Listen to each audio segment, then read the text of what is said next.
주시는 말씀 우리 잠시 나누도록 하겠습니다. 사무엘하 우리 6장 3절 말씀을 함께 우리 읽고 같이 말씀을 이어가도록 하겠습니다. 사무엘하 6장 3절 말씀입니다.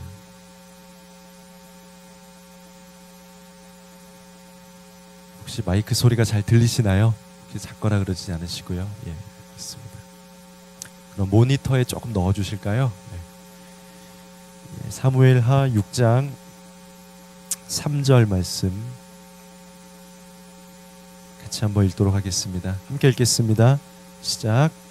그들이 하나님의 궤를 새 수레에 싣고 산에 있는 아비나답의 집에서 나오는데 아비나답의 아들 우사와 아요가 그 새 수레를 모니라. 아멘. 오늘 말씀 제목은 믿음으로 살리라 라는 제목으로 함께 나누도록 하겠습니다. 혹시 여러분들 플라스틱 아일랜드라고 혹시 이야기 들어보신 적 있나요? 그 신문 기사 같은데 최근에 많이 나오는 이야기죠. 제가 보기에는 이제 이 나라, 우리나라뿐만이 아니라 전 세계적으로 가장 많은 이슈가 될 것은 이미 선진국들은 올해부터 이 생각들을 가지고 있었고 준비를 했습니다. 우리나라도 이제 이 준비를 놓치지 않고 해야 될 것 같습니다. 아주 중요한 이슈입니다. 지금도 많은 카페나 이런 공공 그런 기관들에서는 일회용품들을 사용하지 않고 이러는 게 굉장히 잘하는 거고요. 앞으로도 이 부분을 잘하지 않으면 정말 우리의 어떤 생활의 어떤 삶의 윤택함들을 많이 잃게 될 수도 있을 것 같다는 생각을 합니다.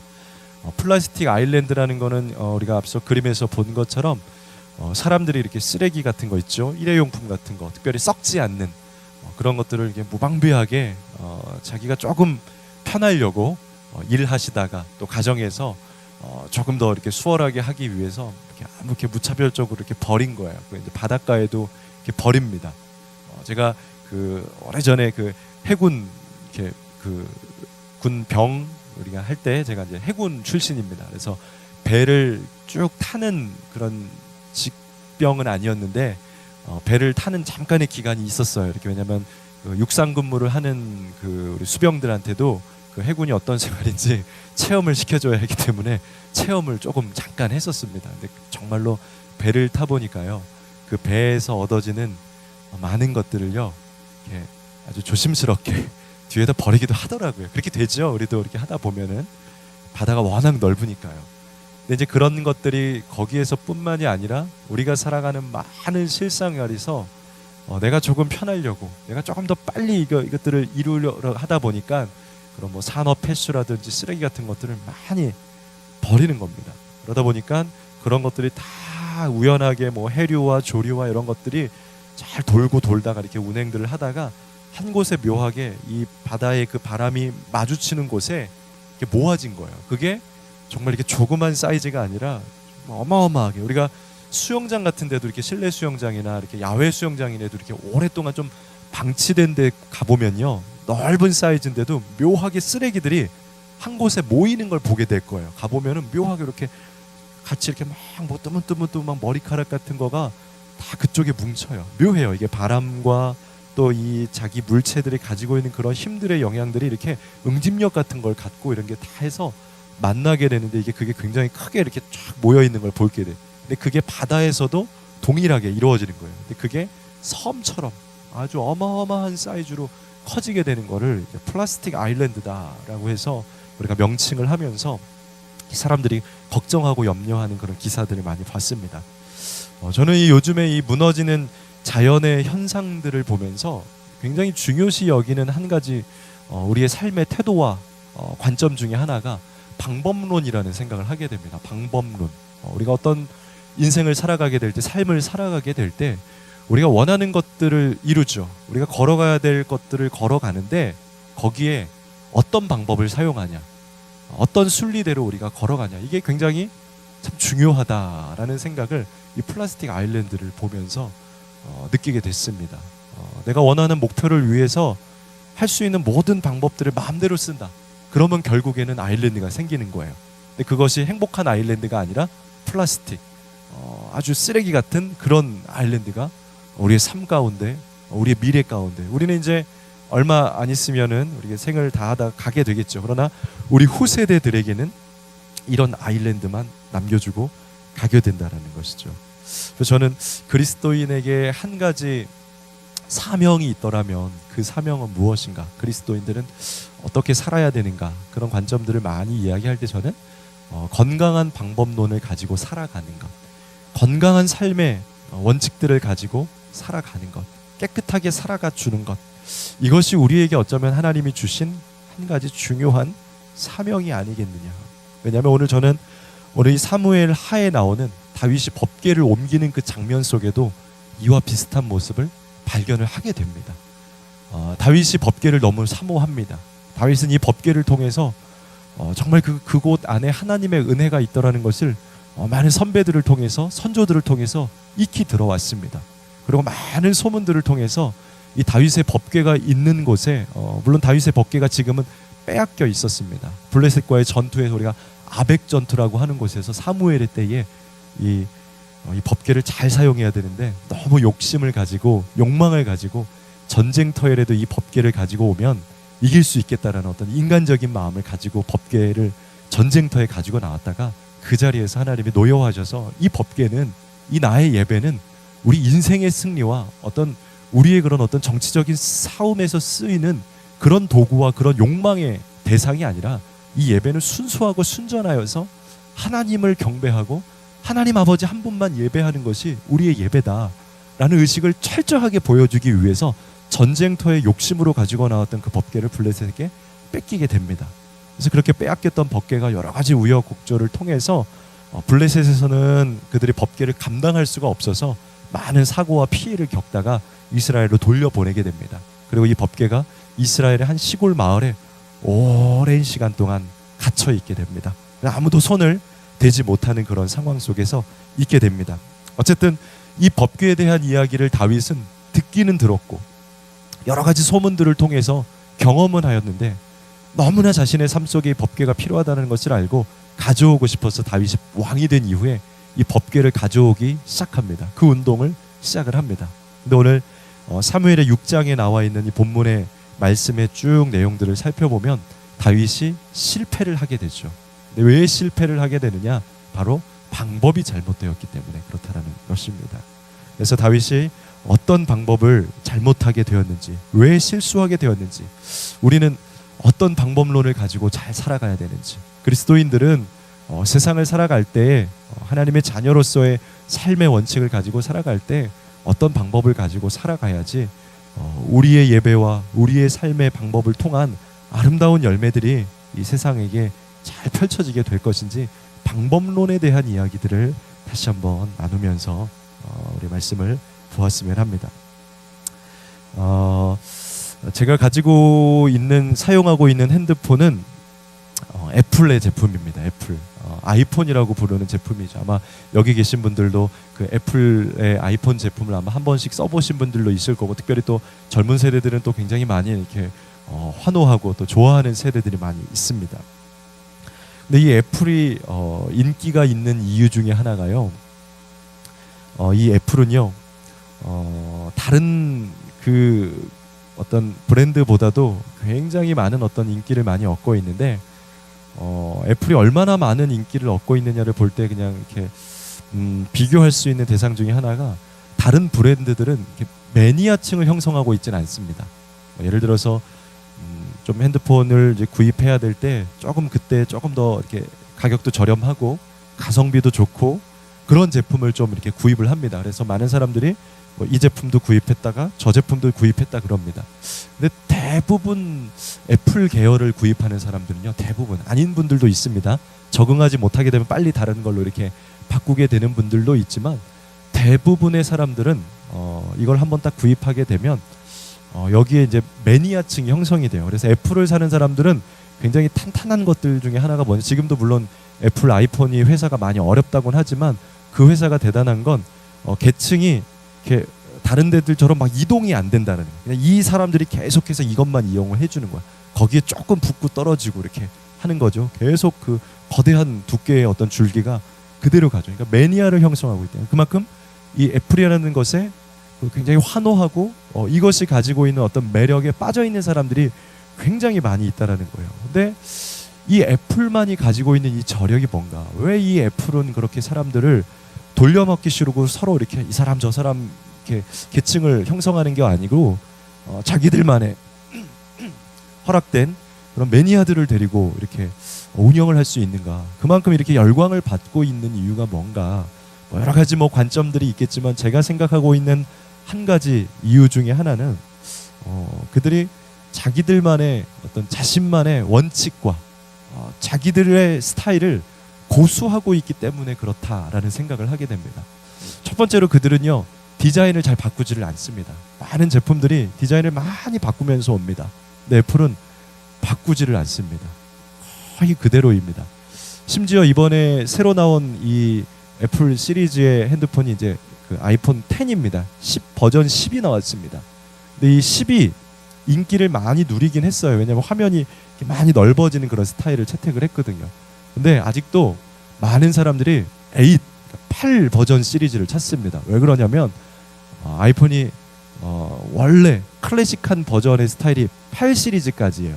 그리고 10 시리즈는 스타일을 조금 바꿨어요. 아주 조금 바꿨어요. 일단 사람들이 10 시리즈가 훨씬 기능이 좋은데도 불구하고 원래 클래식한 이 아이폰이 가지고 있는 원래의 디자인이 있지 않냐 하면서 8을 오래된 버전을 찾는 사람들이 굉장히 많아요. 심지어 며칠 전에는 제가 아는 한 성도님이 그 어떤 교육하는 모임에서 만나서 같이 이야기를 나누다가 핸드폰을 봤더니 조그만 거예요. 그래서 핸드폰 왜 이렇게 조그매요? 봤더니 저는 이 시리즈의 이 버전이 좋아서 오래된 거 훨씬 오래된 옛날 버전의 스타일의 아이폰을 가지고 쓰고 있는 거예요. 화면이 요만해요.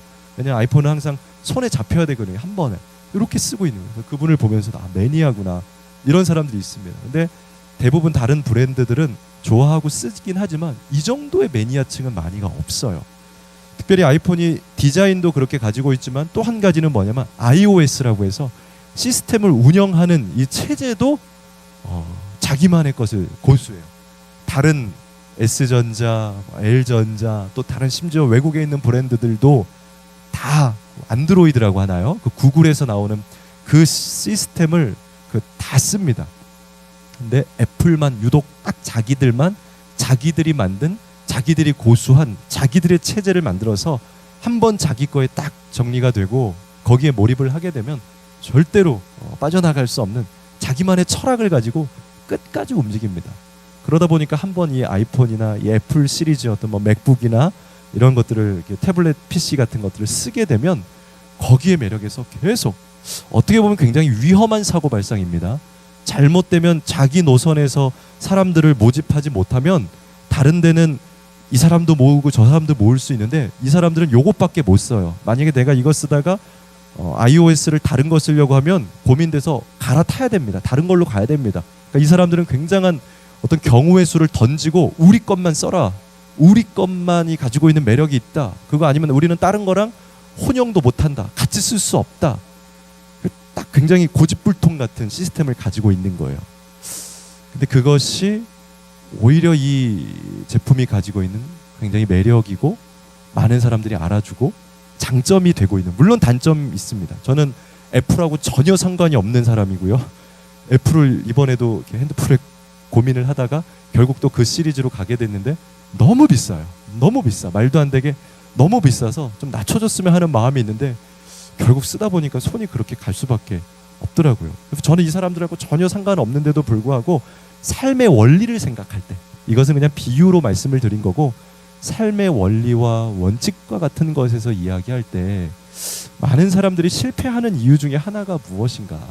그것은 남의 것을 너무 흉내내고 우리에게 고유하게 나에게 준, 하나님이 우리에게 준 나의 달란트, 나의 은사, 우리의 것을 잘 밀고 가지 않는, 우리의 것을 소중하게 생각하고, 얼마 전에 그 덴마크 코펜하겐에서, 호펜하겐이라고 부르나요? 호펜하겐 맞나요? 갑자기 단어가.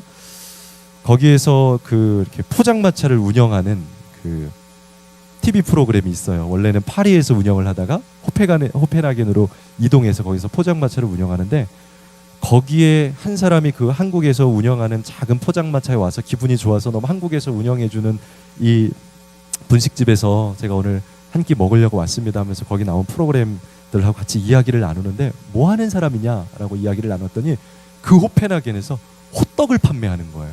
어마어마하죠.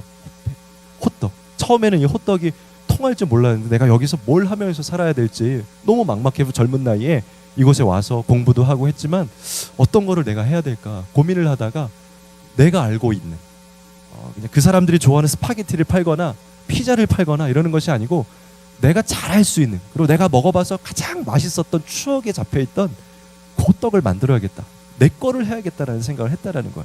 그래서 호떡을 판매를 시작했는데 처음에는 사람들이 이게 뭐냐 알아주지도 않고 한 1년 정도로 그냥 완전히 그냥 본전치기도 못하고 다 망했다는 거야. 시간이 지나면서 결국에는 그것이 얼마나 맛있는지, 이 안에 전통의 맛이 있는지를 밀어붙이게 되니까 사람들이 지금은 아주 줄을 서서 그 호펜하겐에서 굉장히 인기 있는 그런 맛집으로 외국 사람들이 와서 사 먹는 그런 호떡집이 됐다라고 하는 걸 이야기 들으면서, 그렇지, 언젠가 나도 만약에 내가 비전을 갖는다라면 내가 무언가 어떤 일을 하게 되고 목회도 나중에 더 나이가 들어 성숙해서 그 후대에 나중에 어떤 목회의 열매를 맺어야 한다면 난 무엇을 해야 되는가? 남이 잘하고 있는 지금 이 시대의 목회, 다른 교회가 잘 되고 있는 뭐가 아니다라는 거죠.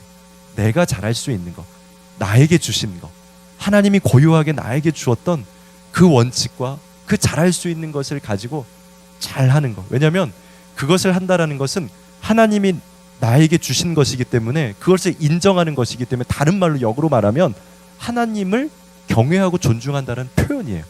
하나님이 우리에게 주신 그 의식들, 하나님이 우리에게 주신 정서와 달란트, 생활 문화, 이런 걸 우리에게 많이 주셨어요.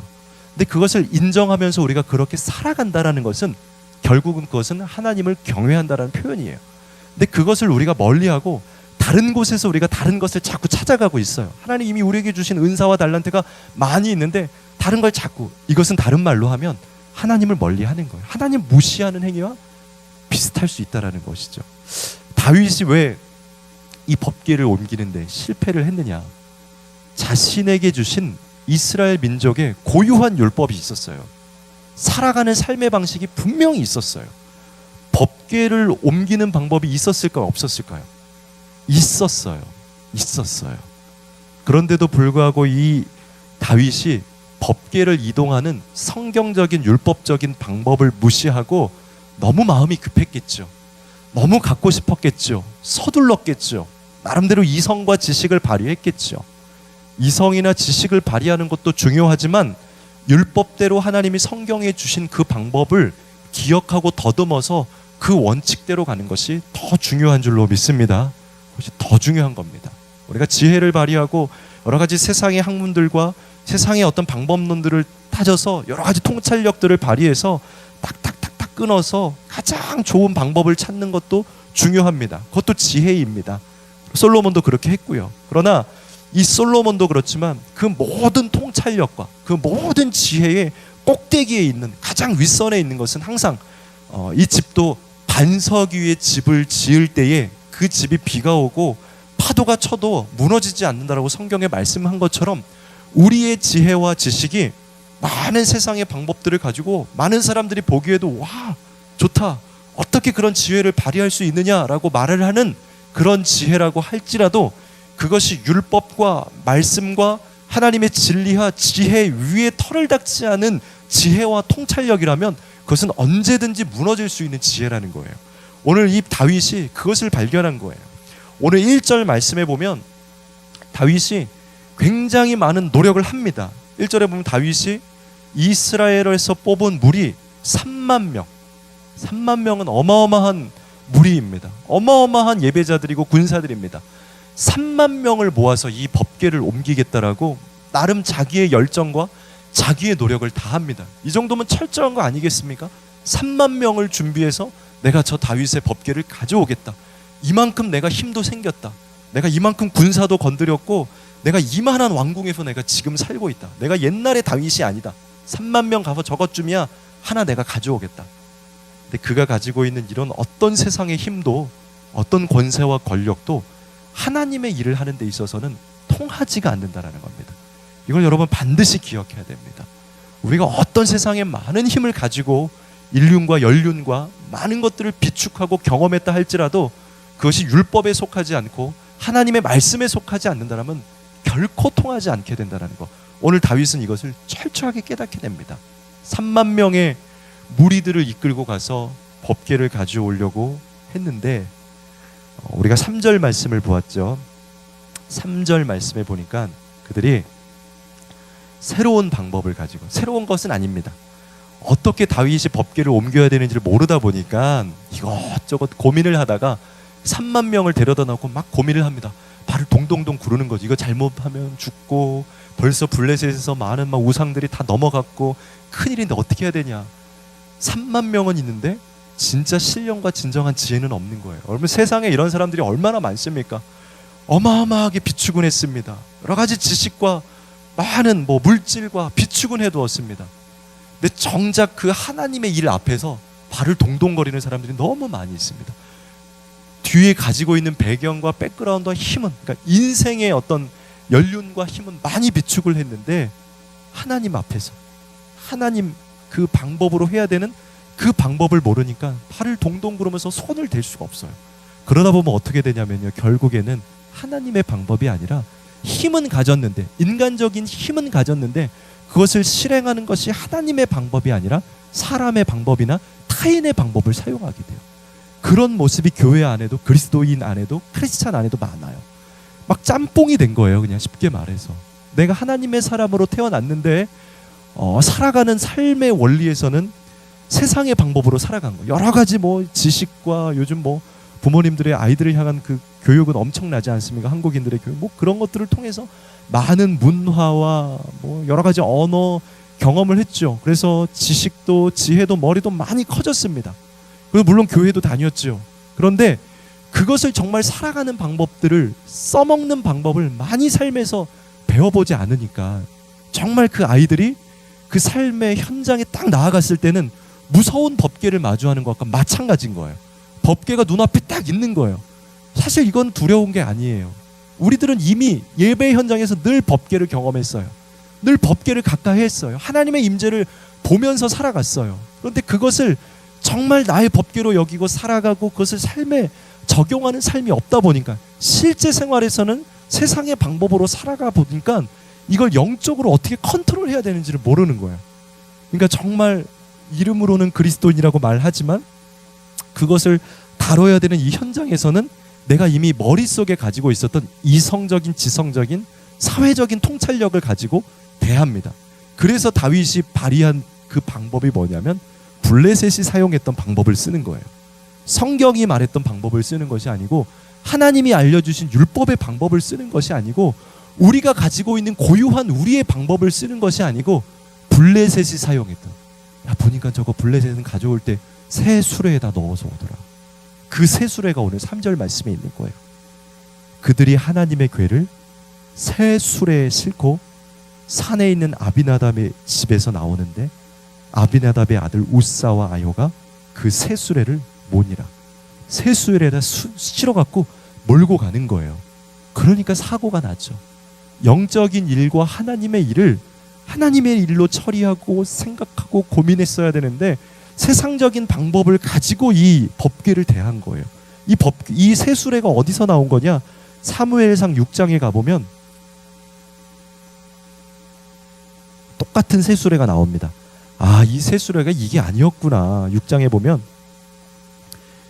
6장 7절입니다. 여기는 블레셋의 이야기입니다. 블레셋이 어떻게 하냐면, 그러므로 새 수레를 하나 만들고, 그러니까 블레셋이 법궤가 너무 무서워서 이스라엘에게 돌려보낼 때의 장면입니다. 돌려보내는데 얘네가 다룰 줄을 모르니까, 율법이 없는 블레셋이니까 이걸 쓰는 겁니다. 그러므로 새 수레를 하나 만들고 멍에를 메어보지 아니한 젖 나는 소 2마리를 끌어다가 소에 수레를 메우고 그 송아지들은 떼어 집으로 돌려매고, 8절에 여호와의 궤를 가져다가 수레에 싣고 속건제를 드릴 금으로 만든 물건들은 상자에 담아 궤 곁에 두고 그것을 보내어 가게 하고 라고 하면서 수레에다가 올려갖고 이 법궤를 아주 경거망동하게 옮기는, 이 법궤를 쓸 줄도 알지도 못하는 사람들 가져가서 그렇게 이스라엘로 다시 돌려보내는 겁니다. 근데 다윗이 왕이 돼서 약간 너무 이렇게 자기를 믿었나요? 다윗은 원래 하나님 굉장히 사랑하는 사람이고 하나님 말씀이라면 꼼뻑하고 그대로 살아가는 사람인데 잠깐 정신을 놓칩니다. 그래서 3만 명이라고 하는 많은 힘에 의지해서 3만 명이면 되겠지. 내가 이 정도 됐으니까 이제 내가 왕궁에 있는 사람이니까 하나님도 이제 도와주시겠지. 그 마음을 가지고 법궤에 다가왔다가 완전하게 실패를 하게 됩니다. 소가 뛰고 날뛰다가 우사가 그 법궤를 잡으려고 뛰는 법궤가 떨어지지 않게 하려고 제 딴에는 손을 댔다가 우사가 죽게 됩니다. 인사사고가 난 거죠. 큰 피해가 난 거죠. 한 명만 죽었는데요. 이 정도면 괜찮은 거 아닌가요? 큰일 나죠. 그런 생각을 가지고 있으면 한 명이 죽어도 소중한 목숨이 죽은 거죠. 그렇게 됐습니다. 원래 법궤를 옮길 때는요, 여러분 여러 가지 원칙이 있습니다.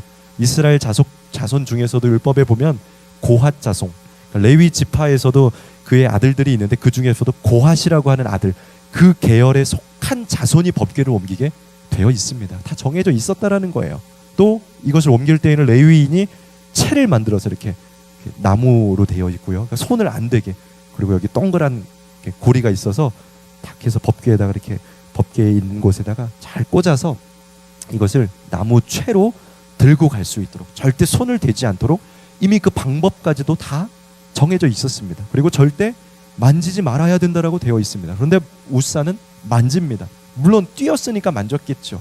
그래도 조심성이 있더라면 이 말씀을 얼마나 이 하나님이 우리에게 주신 말씀이 소중한 말씀인지, 정말 중요한 진리인지를 알았더라면, 물론 제가 그 상황에 가보지 않았겠지만 만약에 제가 그 우사였더라면 나도 이 법궤에 손을 댈까 안 댈까 뭐 많이 고민이 되겠지만, 어쨌든 우사는 그런 하나님의 율법의 말씀을 기억하지 않고 뛰는 법궤를 잡아버렸습니다. 근데 율법에는 분명히 민수기에 성물은 만지지 말지니 죽을까 하노라 라고 하면서 만지지 말라고 되어 있습니다.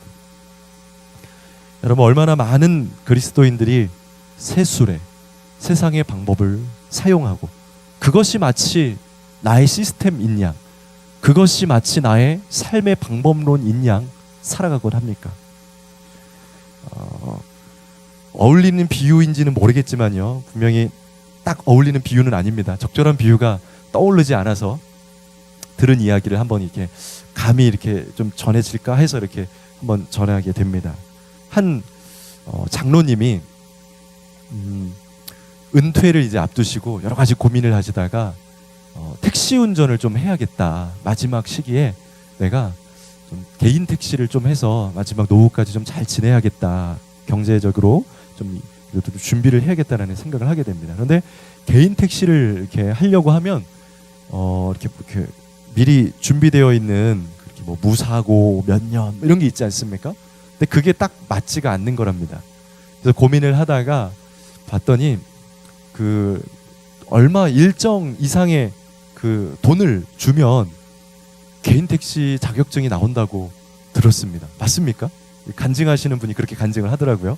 간증을 목사님이 하셨는데 그 간증하는 목사님이 자기의 이야기를 하시는데 그렇게 간증을 하더라고요. 개인 택시가 한 5천만 원인가 얼마를 내면 그 자격이 이렇게 나오게 된다고. 그래서 그런가? 여기는 다 모르시죠? 아무튼 그래서 5천만 원을 주고 개인 택시 자격증을 약간은 관례적으로, 통상적으로, 그러나 사실은 좀 불법으로 사가지고 온 겁니다. 그래서 이제 담임 목사님에게 기도를 해달라. 목사님, 제가 개인 택시를 좀 준비하려고 준비를 해왔습니다. 앞으로 잘 할 수 있도록 기도를 해주십시오. 축복 기도해 주십시오. 근데 이 목사님이 좀 순수했던 목사님인 것 같아요. 약간 본질적이고 원론적인 목사님이에요. 보통 같으면 그냥 이게 죄는 아니니까, 뭐랄까요? 저도 사실 사회일을 잘 모르기 때문에 이게 걸리면 안 되는 건가요? 근데 하여튼 우리 사회에는 그 관례라는 게 굉장히 많잖아요. 아마 그래서 제가 볼 때는 그냥 관례적인 일이 아닌가 생각해요. 그냥 이렇게 넘어가지고 이렇게 해주는 그런 일이 아닌가 싶은데, 그 간증에서 나왔던 그 목사님은 그거를 굉장히 이렇게 엄격하게 받아들이신 거예요. 그래서 고민을 하시면서, 장로님, 분명히 장로님이 얼마 전에 저한테 개인 택시 자격이 안 된다라고 말씀하시지 않았습니까? 근데 그것을 돈을 들여서 가지고 왔다라는 게 저는 그리고 또 다른 것보다 장로님이 장로님 아닙니까? 누구보다 선명한 그런 그리스도인으로 살아가야 되는 것이 아니겠습니까? 제가 여기에 기도까지 해드리는 게 모르겠습니다. 지금 제 마음에 딱 이렇게 오지가 않습니다. 장로님, 제가 기도하는 거는 조금 이렇게 유보를 하겠습니다. 보류를 하고요. 정말 열심히 하시고 좀 생각을 좀 해보죠. 가셔서 정말 건강하게 안전하게 하기를 바라겠습니다. 제가 새벽 제단마다 기도할 때 장로님을 위해서 기도해드리겠습니다. 돌려보내려고 하는데 장로님 이제 마음이 상하시죠. 그래서 고민을 하다가 여기서 그냥 가게 되면 서로가 어색해지는 상황이잖아요. 그러니까 한 번 더 장로님 딱 참으시고 마음을 추스리고 웃으면서 아이 목사님 왜 그러세요? 그냥 한번 손만 탁 얹고 아멘 한 번만 그냥 해주시면 그냥 가겠습니다 하고 그냥 부드럽게 넘어가려 했어요. 근데도 거기서 목사님이 단호하게 미안합니다. 제가 새벽에 혼자 기도하겠습니다. 돌아가십시오. 그리고 나서 장로님은 돌아가시고 한 몇 주 동안 교회를 안 나오셨대요. 그래서 여러 가지 고민을 하시다가 있는데 다행히 그 장로님이 여러 가지 고민하고 또 스스로 여러 가지 생각을 하셨겠죠. 그리고 또 신앙의 양심이 있고 또 목사님과의 그동안의 어떤 관계가 있다 보니까 이해하는 거죠. 우리 목사님이 굉장히 또 나름 성경적이시고 원리 원칙주의자이시고 하셔서 그렇게 했고 또 그 말씀이 틀린 말씀이 아니고 하다 보니까 그래 내가 반성해야지. 내가 더 오히려 그렇지 내가 경솔했지. 이걸 가지고 목사님께 온 게 내가 더 실수였지 하고 반성하고 회개하고 다시 교회에 와서 목사님과 사과하고 다시 잘 갔다라는 이야기를 실제로 간증을 하시더라고요. 물론 이 이야기는 관례적인 우리 사회에 있는 그냥 이야기를 하는 겁니다. 그리고 오늘 저의 오늘 이 이야기의 말씀은 그냥 윤리를 지키십시오라고 하는 그런 이야기를 하는 건 아닙니다. 그래서 제가 이게 예화가 맞는지 안 맞는지를 잘 모르겠지만 드리고 싶은 말씀은 하나님이 분명히 우리에게 주셨던 삶의 방법과 우리의 율법의 방법이 분명히 있다라는 겁니다. 그것을 우리는 기억해야 되고 서론의 서두에 함께 우리가 이야기 나눴던 것처럼 그 어떤 한 회사는 자기의 원칙과 자기들이 가고자 하는 그 길만을 이렇게 외치고 그것 하나만을 고수하고 걸어갔을 때 오히려서 그곳에서 많은 성공과 좋은 것들을 누렸던 것처럼 어쩌면 우리도 우리에게 이미 주셨던 하나님의 그 방법론들과 살아가는 삶의 원리들이 있는데 그것을 너무 모른 채로 법궤 앞에서 주저주저 하면서 실제로는 사람 3만 명이나 들여서 너무 힘의 원리, 정치적인 원리, 경제적인 원리 그런 원리로 살아가는 우리의 삶의 모습들이 있지는 않은지 앞서도 이야기한 것처럼 하나님이 분명히 우리에게 주신 것이 있기 때문에 그것을 존중하고 그것을 경배하고 그렇게 살아가 드리는 것 그것이 하나님이 경배하는 거고 그것이 하나님을 예배하는 또 다른 표현이라는 것인데 분명히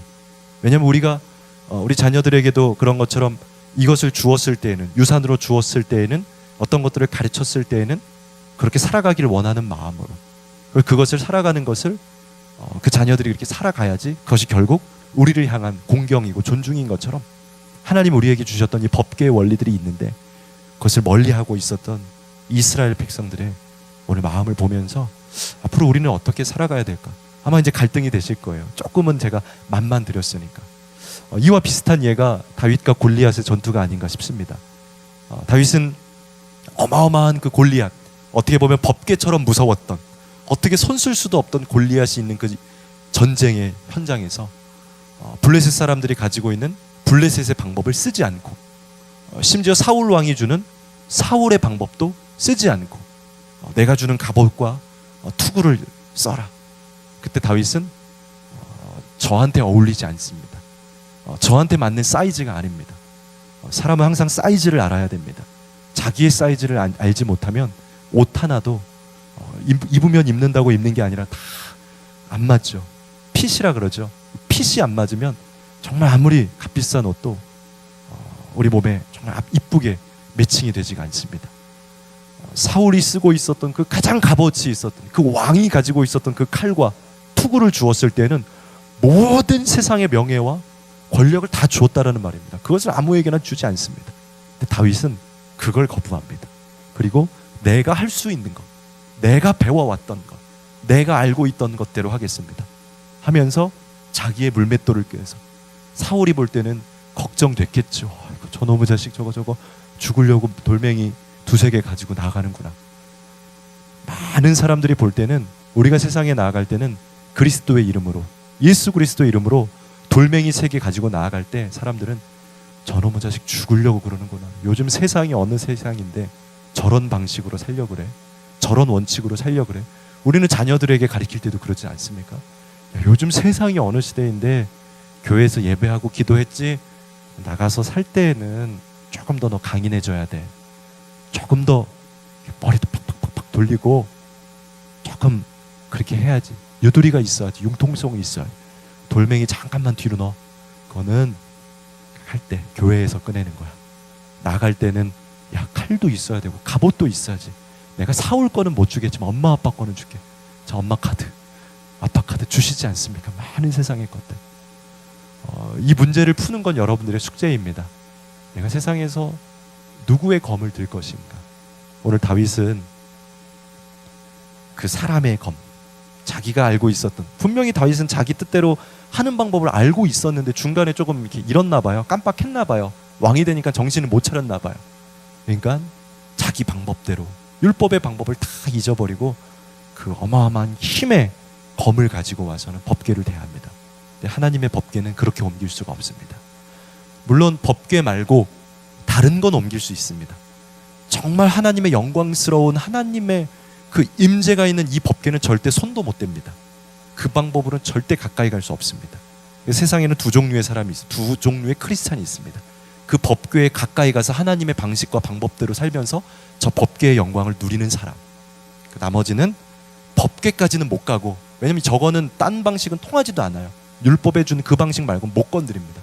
나머지 사람들은 세상의 방식과 방법을 가지고 적절하게 다른 법궤들, 정말 영광스러운 법궤는 하나님과 견줄 수는 없지만 나름대로 자기가 추구하고 있는 그 법궤들, 그거를 만들 때는 그 방법 됩니다. 3만 명 아니고 한 3천 명만 데리고 가도 요 정도 법궤는 얻을 수가 있습니다. 법궤가 아니었으면, 이것이 그냥 세상의 블레셋의 금은보화였으면 다윗이 한 300명만 데리고 갔어도 야, 저거 갖고 오자, 우리 왕국이 이제 부유해져야지 하고 300명으로만 쳐도 팍 갖고 올 수 있습니다. 하나님의 법궤는 3만 명, 30명, 30만 명, 300만 명이 가도 가져올 수 없는 법궤. 그래서 많은 사람들은 이 법궤의 영광을 누리지 못하고 그냥 여기에서만 누리게 되는 그 삶. 여러분들이 만약 원하신다라면 이제는 저기까지 가게 되기를 여러분들에게 좀 이렇게 알려드리고 싶습니다. 근데 저기에 가려면, 제가 예전에 인디아나 존스를 굉장히 좋아했었거든요. 인디아나 존스 1, 2, 3, 4, 뭐 비밀의 뭐 언덕 뭐 이렇게 거기에 가려면요, 거기에 갈 수 있는 아주 인디아나 존스에 보면 딱 그 원칙이 나와요. 거기에 가려면 이 길밖에 없다. 지도에서 말하는 돌아가는 길도 없습니다. 그냥 인디아나 존스에 나오는 길은 그 인디아나 존스에도 법궤 이런 게 나옵니다. 근데 그걸 얻으려면 그 길밖에 없습니다. 그렇게 암호를 풀어서 그 길로 가는 길밖에 없습니다. 근데 우리도 너무나 많은 세상의 방법들을 가지고 마치 이게 법궤인 듯 그 안에서 그냥 그 정도의 부귀영화를 누리면서 살아갈 수 있겠지만, 그것도 충분히 즐거울고 괜찮을 수 있겠지만, 그것을 우리의 다음 세대에게 주는 것을 좋은 거다라고 여겨지는 세상 속에서 우리는 살아가고 있죠.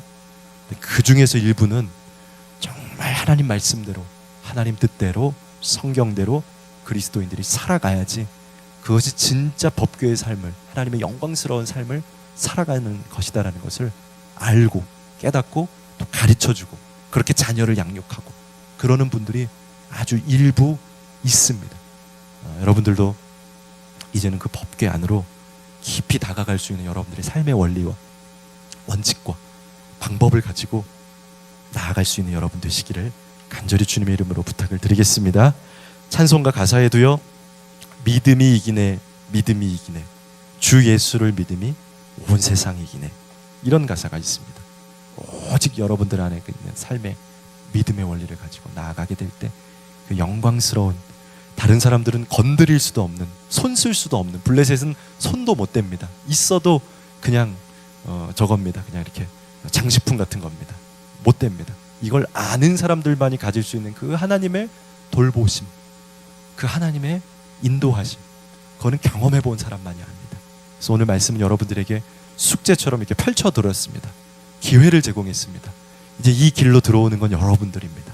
근데 방법을 가지고 오셔야 됩니다.